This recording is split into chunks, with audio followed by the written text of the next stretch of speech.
Anda sedang batuk atau bersin? Tahukah Anda bahwa saat ini Anda berpotensi menyebarkan ribuan hingga jutaan kuman ke udara? Anda dapat mencegahnya dengan mengikuti etika batuk yang benar berikut ini.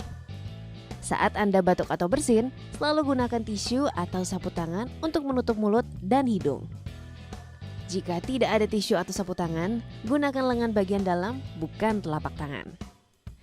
Gunakan masker yang menutup hidung dan mulut selama Anda batuk dan bersin. Buanglah tisu setelah digunakan ke dalam tempat sampah.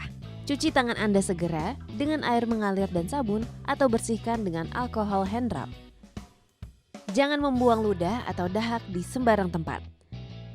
Dengan menjalankan etika batuk ini, maka kamu ikut membantu untuk mengendalikan infeksi di sekitar kita.